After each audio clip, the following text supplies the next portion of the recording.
Good evening, visitors. Welcome to the Australian War Memorial's last post ceremony. My name is Lexa Peterson, and joining us today from the Australian Army is Sergeant Jeanette McNeely.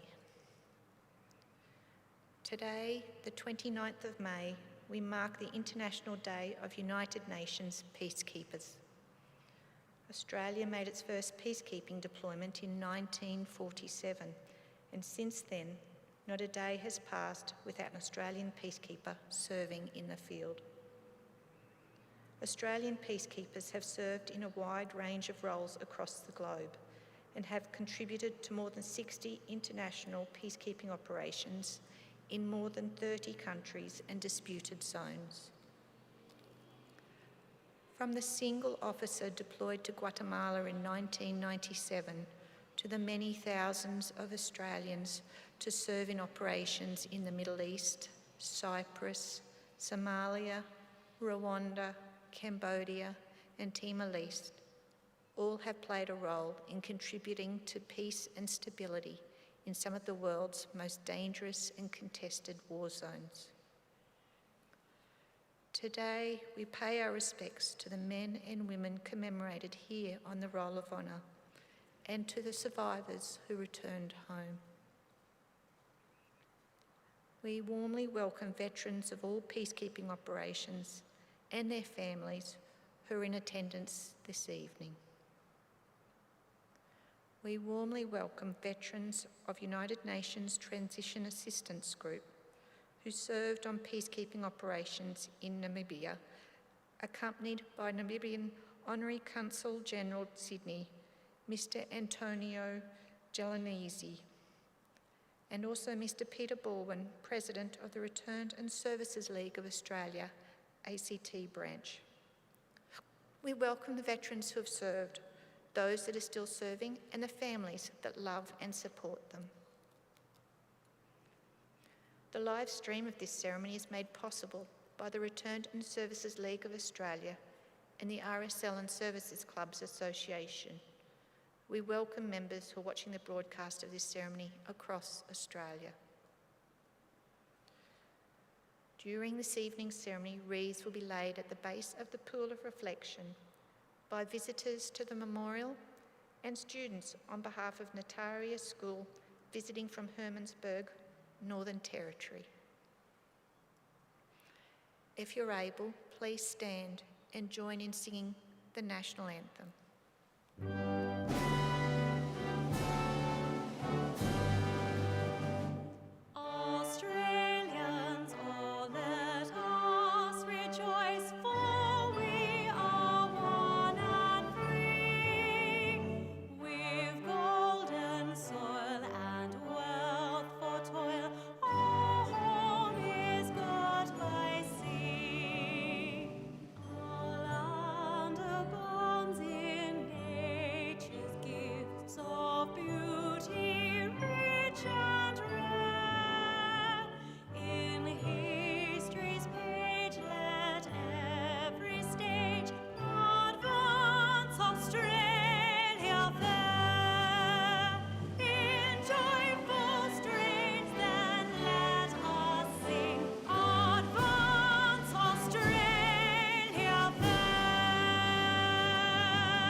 The Australian War Memorial was the vision of Charles Bean, Australia's First World War official historian.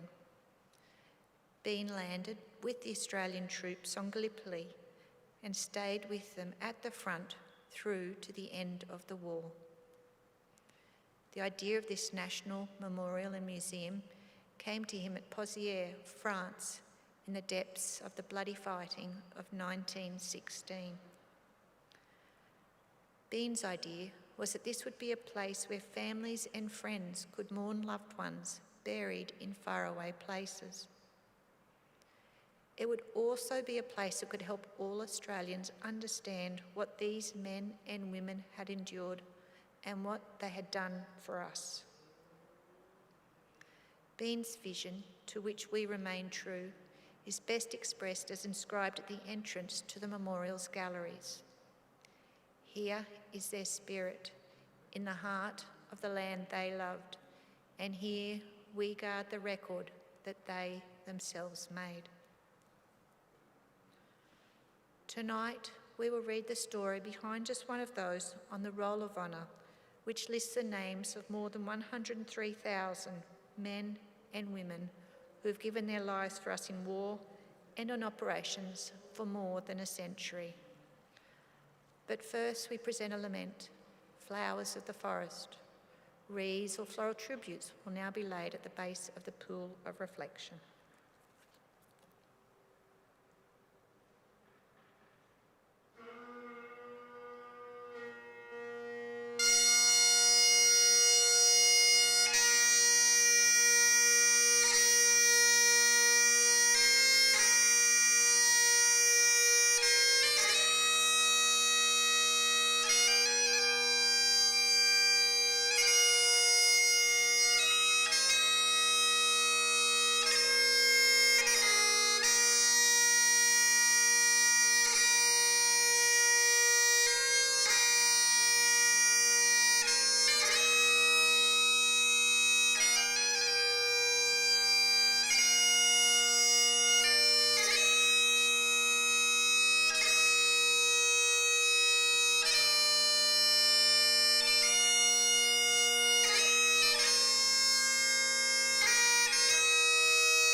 Today we remember and pay tribute to Corporal Thomas Montague Newey Soley. Thomas Soley was born in December 1890 in Kent in the United Kingdom, one of 5 children born to William and Elizabeth Soley. He attended Cranleigh School in Surrey and by late 1914 was living in Colac in Victoria, working as a motor engineer. Thomas's parents died in 1914, his father William in June and his mother Elizabeth in December. The following year, on the 6th of March 1915, Thomas enlisted in the Australian Imperial Force. Assigned to the Australian Flying Corps, after 6 weeks of training, Soley left Melbourne on the troop ship Morea, bound for the Middle East. Soley arrived in Iraq on the 26th of May 1915 and was taken on strength of the Mesopotamian half-flight. The Viceroy of India had requested Australian pilots, mechanics, aircraft and equipment to assist in fighting the Ottomans in Mesopotamia.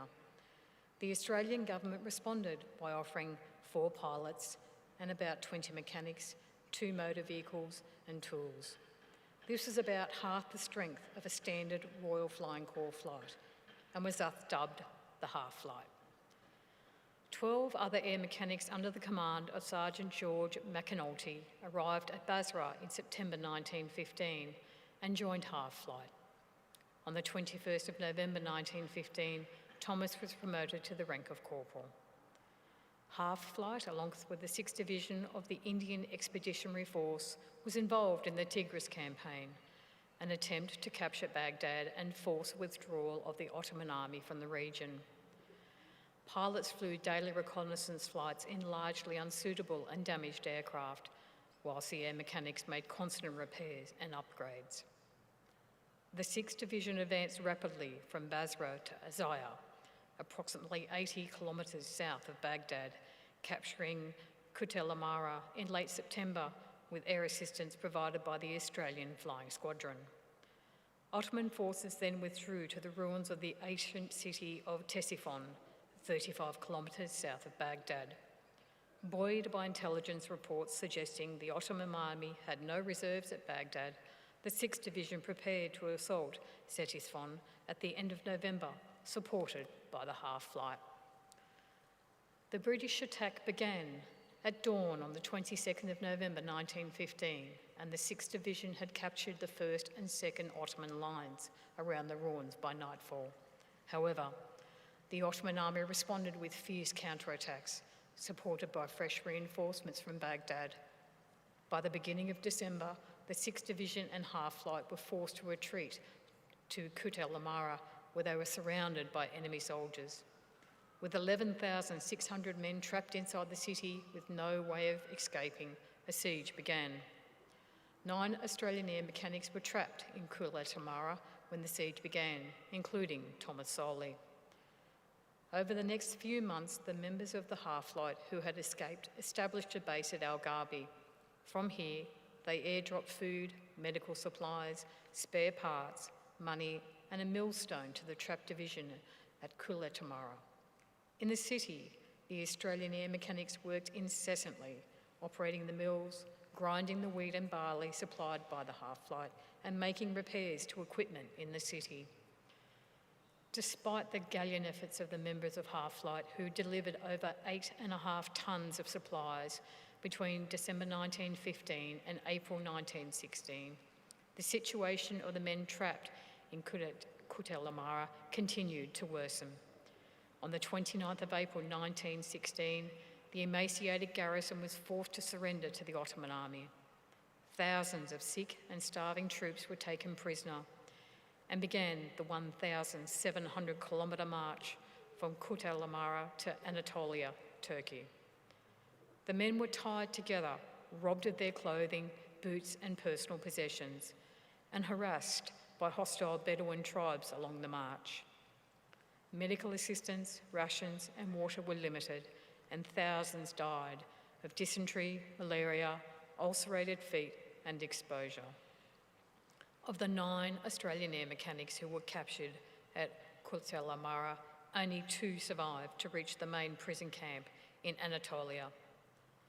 Thomas died of disease in June or July 1916, somewhere in Turkey during the march. He was 25 years old. Thomas's final resting place was never recovered. Today, he is commemorated on the Basra Memorial in Iraq.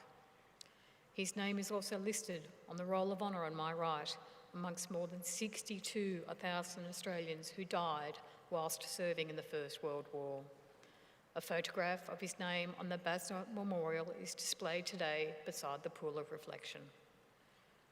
This is but one of many stories of service and sacrifice told here at the Australian War Memorial. We now remember Corporal Thomas Montague Newey Soley, who gave his life for us, for our freedoms, and in the hope of a better world.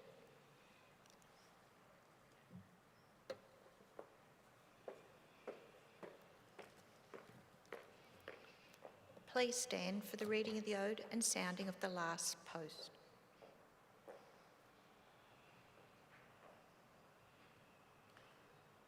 They shall grow not old, as we that are left grow old. Age shall not weary them, nor the years condemn. At the going down of the sun, and in the morning, we will remember them. We will remember them.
lest we forget. Lest we forget.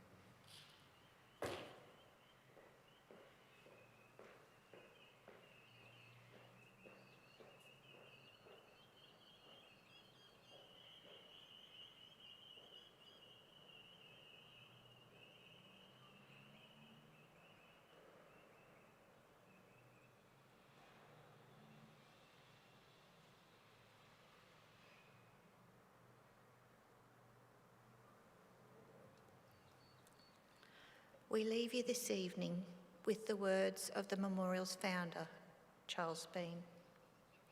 Many a man lying out there at Poziere or in the low scrub at Gallipoli, with his poor, tired senses barely working through the fever of his brain, has thought in his last moments, well, it's over, but in Australia, they will be proud of this.